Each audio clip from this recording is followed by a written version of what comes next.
ॐ भूर्भुवः स्वः तत्सवितुर्वरेण्यं भर्गो देवस्य धीमहि धियो यो नः प्रचोदयात्। मैं धन्यवाद करता हूँ अपने वाइस चांसलर राजवीर सिंह जी का, प्रोफेसर राजवीर सिंह जी का, और अपने DSW प्रोफेसर राजकुमार जी का, और आप सभी का कि आपने यहाँ पर योग की क्लास शुरू की है और थोड़ा सा चिंतन का अवसर मिल रहा है हमें कि आध्यात्मिकता क्यों ज़रूरी है। मेडिटेशन, गायत्री मंत्र का जप, ओम का जप क्यों ज़रूरी है। सबसे पावरफुल मंत्र है ध्यान के लिए ओम और गायत्री मंत्र। इनका चैंटिंग आप करोगे 21 बार, 3 बार कर लो, 4 बार कर लो, 5 बार कर लो, ध्यान लग जाएगा, नेगेटिविटी खत्म हो जाएगी। गायत्री मंत्र का 11 बार जप कर लो, 3 बार बैठ जाओ, फिर 11 बार कर लो, फिर बैठ जाओ, फिर 11 बार कर लो, फिर बैठ जाओ। यह मैंने 2-3 जैसे वीडियो बनाए हैं, उनको आप देखो, अपने श्वास पर फोकस करो, क्योंकि भगवान श्री कृष्ण गीता के 4थे अध्याय में लिखते हैं कि प्राण और अपान को पर कंट्रोल करो, अपने श्वास को। प्राण की आहुति अपान में दो, अपान की आहुति प्राण में दो, उन पर कंट्रोल करोगे तो जल्दी सफलता मिलती है। तो मैं उस विधि का आपको प्रैक्टिस करा रहा हूँ, अभ्यास करा रहा हूँ। अब कुछ क्वेश्चन ये करते हैं, कुछ प्रश्न ये आता है विशेष रूप से पढ़े लिखे लोगों का कि जी ध्यान आँख बंद करके बैठने से क्या फ़ायदा है, ध्यान करने से क्या फ़ायदा है। तो थोड़ा सा मैं आपको बताना चाहता हूँ 10-12 मिनट में कि ध्यान क्यों करना चाहिए। देखिए, हमारे संसार में दुख ही दुख है, और हम सारा प्रयत्न जीवन का शुरू से लेकर के जीवन के अंतिम समय तक, जब तक हमारा श्वास नहीं निकल जाता इस बॉडी से, हम दूसरी यात्रा पर नहीं जाते, तब तक हम दुखों को दूर करने का प्रयत्न करते हैं। चाहे हम बिजनेस करें, चाहे हम सर्विस करें, चाहे विद्याध्ययन करें, चाहे हम उपदेश दें, कोई भी काम करें, मूल में ये रहता है कि हमारे दुखों का छुटकारा मिले। हम पैसा कमाएंगे, हम पद प्राप्त करेंगे, हमारी प्रतिष्ठा होगी और हमारा दुख दूर होगा, हम आनंद से रहेंगे। एक उद्देश्य सबके मन में ये रहता है। एक महर्षि कपिल हुए हैं वैदिक काल में, जैसे 4 वेद हैं, उसके बाद में ब्राह्मण ग्रंथ आए, उनका भाष्य हुआ, फिर आरण्यक ग्रंथ में लिखे गए, वहाँ से उसके बाद में उपनिषद लिखे गए, उपनिषदों के बाद में 6 शास्त्र लिखे गए, जिनको हम फिलोसफी के ग्रंथ कहते हैं, दुनिया में प्रसिद्ध हैं। और ऐसी फिलोसफी जैसी हमारी है, हमारे ऋषियों ने लिखी है, आज दुनिया के किसी के पास नहीं है। विचारक है वहाँ पर, अरस्तु है, प्लेटो है, कांट है, लेकिन वो उस लेवल तक नहीं पहुँच पाए, इस बात को भी स्वीकार करते हैं। तो उनमें एक शास्त्र है सांख्य शास्त्र। सांख्य शास्त्र ने ये विचार किया, पहला ही सूत्र लिखा, अथय त्रिविध दुख अत्यंत निवृत्तिर अत्यंत पुरुषार्थ है, कि दुख 3 प्रकार के हैं, उनको पूर्ण रूप से छुटकारा ही पुरुषार्थ है, मोक्ष है। तो महर्षि कपिल ने सारे दुखों को 3 हिस्से बांट दिए, 3 हिस्से कर दिए। एक तो दुख वो है जो हमें प्राकृतिक आपदाओं से मिलते हैं, वो हमारे हाथ में नहीं है। भूकंप आ गया, तूफान आ गया समुद्र में, या कोई अतिवृष्टि हो गई, बाढ़ आ गई, या सूखा पड़ गया, ये हमारे हाथ में नहीं है। ये इनको बोला है ये आधिदैविक दुख है। दूसरे प्रकार के दुख होते हैं जो हमें प्राणियों से मिलते हैं। हिंसक प्राणियों ने मतलब मैं आक्रमण कर दिया, उसके हमें भय रहता है, सांप ना काट ले, जंगल में जा रहे हैं, बिच्छू ना काट ले, मक्खी मच्छर ना काट ले, किसी से झगड़ा हो जाता है हमारा तो वो हमारा शत्रु बन जाता है, या हम उसके शत्रु बन जाते हैं, दोनों एक दूसरे को कष्ट देते रहते हैं। तो ये जो प्राणियों से दुख मिलते हैं, इनको कहा ये आदि भौतिक दुख है, भूत प्राणियों को कहते हैं। जैसे भगवान श्री कृष्ण ने गीता के 18वें अध्याय में कहा है कि ईश्वर है सर्वभूतानां हृदय देशे अर्जुन तिष्ठति। हे अर्जुन, ईश्वर सब प्राणियों के हृदय में रहता है, भूत माने प्राणी। तो जो हमें प्राणियों से दुख मिलते हैं वो आदि भौतिक दुख हैं। और तीसरे प्रकार के जो दुख हैं वो हैं आध्यात्मिक दुख। अध्यात्म का अभिप्राय है जो हमारी आत्मा से संबंधित है, आत्मानम अधिकृत्य इति अध्यात्मम, जो हमारी आत्मा से दुख निकलते हैं। अब यदि हम देखें तो आधिदैविक दुख तो बहुत थोड़े से हैं। भूकंप ऐसे कब आते हैं जबकि विनाश होता हो। 2001 में 26 जनवरी को आया था गुजरात में, उसके बाद तो कोई नहीं आया भारत में। कितने साल हो गए? 19 साल हो गए, 20 साल हो जाएंगे। बाढ़ कितनी आती हैं? 1995 में आई थी रोहतक में बाढ़। तो ये तो 4-5% भी दुख नहीं है। आधि दैविक दुख 4-5% में नहीं है, और आधि भौतिक दुख 5-7% होंगे उसका। और हमारा जो सारा प्रयत्न होता है वो इन आधि दैविक और आधि भौतिक दुखों में दूर करने में चला जाता है पूरी जिंदगी। हमारा 90% पैसा, 90% टाइम, क्या 90 के 95% पैसा, 95% टाइम हमारा किस में जाता है? इन आधि दैविक और आधि भौतिक दुखों को दूर करने में। मकान ऐसे बनाएंगे, वाहन इस तरह के खरीदेंगे, बैंक बैलेंस इस तरह का बनाएंगे, मुसीबत में काम आएगा।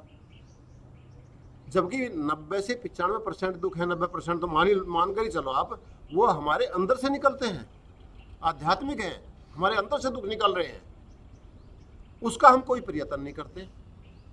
मतलब 5% भी उस पर न तो टाइम खर्च करते हैं और न पैसा खर्च करते हैं, और जो खर्च करते हैं वो कर्मकांड में उलझ के रह गए।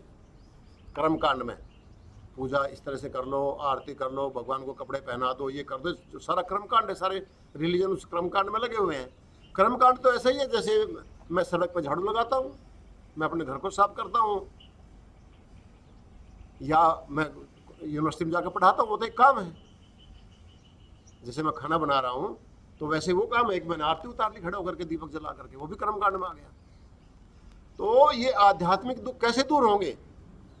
ये आध्यात्मिक दुख दूर होंगे ध्यान से, जप से, हवन करने से, प्राणायाम करने से, योग करने से। कर्मकांड से दूर नहीं होंगे। और क्यों जरूरी है इनको दूर करना? मेडिकल साइंस की रिसर्च ये कह रही है कि 95% disease comes due to our negative thoughts, our mental stress. तो ये जो नेगेटिव थॉट्स हैं, किसी को क्रोध आता है, कोई दवाई कोई इंजेक्शन नहीं है क्रोध को रिमूव करने का। किसी को निराशा हो गई, कोई घर में बहुत बड़ा हादसा हो गया, किसी का कोई प्रियजन चला गया, वो निराश बैठा है, तो डॉक्टर का इंजेक्शन नहीं लगाएगा डॉक्टर आके इसकी निराशा दूर हो जाएगी, इसका दुख दूर हो जाएगा। कोई उनके पास है ही नहीं कोई दवाई कि भाई ये निराश है, रो रहा है, बैठा बैठा खाना नहीं खा रहा, बड़ा डिप्रेशन में चला गया है, चलो हम इसको एक गोली दे देते हैं और इसका दुख दूर हो जाएगा। कोई दवाई नहीं है ना मेडिकल साइंस में, न बन सकती न बनी है। इसका हमारे पूर्वजों को पता था, इसीलिए उन्होंने शास्त्र लिखे। और 6 दर्शन जो हैं, वेद का ही सारा चिंतन यहीं से चला है। वेद के 34वें अध्याय में मैंने एक दिन बताया था आपको, 6 मंत्र हैं, उनका अध्ययन करना चाहिए। बहुत सिंपल है। यज्जाग्रतो दूरम उदयति दैवम तदु सुप्तस्य तथैवैति दूरंगमम ज्योतिषाम ज्योतिरेकम तन्मे मनः शिव संकल्पम अस्तु।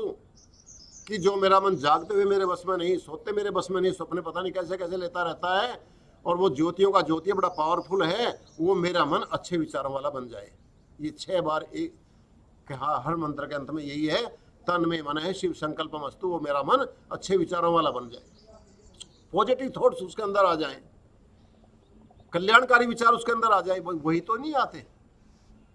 रिसर्च ये बता रही है कि सामान्य व्यक्ति 50 से लेकर 80,000, 50,000 से लेकर 80,000 थॉट एक मतलब सोचता है, वो उसका स्तर है। कोई 50,000 सोचता है, कोई 51,000, कोई 52,000, कोई 70,000, कोई 80,000 24 घंटे में विचार आते हैं। और उन जो विचार आते हैं उसके मन में 50,000 या 80,000 या 70,000 या 65,000 या 55,000, उनमें से 80% विचार नेगेटिव आते हैं। ये मेरी सोच नहीं है, ये मेडिकल साइंस की जो रिसर्च आ रही है, साइकोलॉजिस्ट जो रिसर्च करके दे रहे हैं, उनकी सोच मैं आपको बता रहा हूँ। और उन नेगेटिव थॉट्स को जब तक दूर नहीं किया जाएगा, तब तक आपका अल्सर ठीक नहीं होगा, कैंसर ठीक नहीं होगा, डिप्रेशन ठीक नहीं होगा, ब्लड प्रेशर ठीक नहीं होगा, हार्ट की बीमारी ठीक नहीं होगी, कोलेस्ट्रॉल ठीक नहीं होगा, इवन देन खांसी भी ठीक नहीं होगी। डॉक्टरों से पूछ लो, जब खांसी उनकी दवाई, मेरे को खांसी हो गई थी एक बार, और वो 6 महीने 7 महीने तक रही।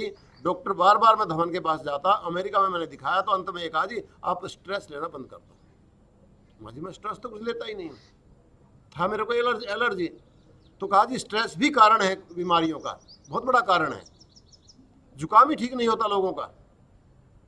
तो ये स्ट्रेस जो है, जो तनाव जो है, निराशा जो है, मानसिक जो नेगेटिव थॉट्स हैं, ये हमारी बीमारियों का बहुत बड़ा रीजन है। 90% 95% बीमारियां इनकी वजह से आती है। और हमारे पूर्वजों को इस बात का पता था कि न तो नेगेटिव थॉट्स की कोई भी दवाई है और न भविष्य में बनेगी। इसलिए उन्होंने कहा कि योग का मार्ग अपनाओ, स्पिरिचुअलिटी का, आध्यात्मिकता का, कर्मकांड का नहीं। हमारे यहाँ धर्म की परिभाषा कर्मकांड नहीं है, धर्म की परिभाषा कर्तव्य दी है। कहीं भी पढ़ लो शास्त्रों में, धर्म हमारे यहाँ कर्तव्य को बताया, जैसे राजधर्म, गृहस्थ धर्म, संन्यास धर्म, मतलब ब्रह्मचारी धर्म, ब्रह्मचारी विद्यार्थियों कहते थे, वानप्रस्थ धर्म, धर्म का मतलब ड्यूटी, उनका क्या कर्तव्य है, ये कोड ऑफ कंडक्ट था। तो कोड ऑफ कंडक्ट को धर्म कहा था। ये जो आज का रिलीजन है, रिलीजन अनुवाद धर्म का हो ही नहीं सकता, है ही नहीं रिलीजन। रिलीजन तो मत को कहते हैं, भाई मेरा विचार ऐसा है, तुम्हारा विचार ऐसा है। और धर्म जबकि है जीवन शैली है, कोड ऑफ कंडक्ट है। तो हमें आध्यात्मिकता अपनानी चाहिए, ध्यान करना चाहिए। ध्यान करने से आपके नेगेटिव विचार खत्म हो जाएंगे, जप करने से नेगेटिव विचार खत्म हो जाएंगे, प्राणायाम करने से नेगेटिव विचार खत्म हो जाएंगे। योग के 8 अंग हैं, उनका पालन करने से आपके नेगेटिव विचार खत्म होंगे। आप इसका प्रत्यक्ष प्रमाण 1 हफ्ते के अंदर अंदर देख सकते हो कि आज मेरे मन में कितने नेगेटिव विचार हैं। अब मैंने प्राणायाम शुरू की, योगासन शुरू किए, योग के 8 अंगों का पालन करना शुरू किया, और मेरे नेगेटिव विचार कितने खत्म हो गए, ये बिल्कुल प्रत्यक्ष है। इसलिए हमको ध्यान करना चाहिए, जप करना चाहिए, हवन करना चाहिए, संध्या करनी चाहिए। ये इसका मेन उद्देश्य है, ध्यान करने का, ताकि ये नेगेटिविटी मन से खत्म हो जाए और 95% दुख हमारे खत्म हो जाए। इसीलिए तो देखो ना, सारी सुविधाएं होने के बाद भी बीमारियां बढ़ती जा रही हैं। आज से 50-60 साल पहले इतनी सुविधा नहीं थी, इतनी एजुकेशन नहीं थी, इतनी मेडिकल साइंस विकसित नहीं थी, लेकिन लोगों को बीमारियां भी बहुत कम थी। अब बीमारियां इसलिए ज़्यादा हो रही है कि हमारा जो है तनाव बढ़ गया है, नेगेटिविटी बढ़ गई है, और हमको रास्ता सही दिखाया नहीं जा रहा। हमको जो गुरु बनकर बैठे हैं वो लोग भी कर्मकांड में उलझा रहे हैं या अपनी पूजा करवा रहे हैं। तो हमको प्योर आध्यात्मिकता का सहारा लेना चाहिए, गीता का स्वाध्याय करना चाहिए, सत्यार्थ प्रकाश का स्वाध्याय करना चाहिए, योग दर्शन का स्वाध्याय करना चाहिए। बड़ी सरल भाषा में लिखे गए हैं सारे शास्त्र, हमारे वेद भी बहुत सरल भाषा में लिखा गया है। कम से कम एक मंत्र का ही पाठ कर लेना चाहिए, रोजाना स्वाध्याय करना चाहिए, तो आपके दुख दूर होंगे। ओम शांति।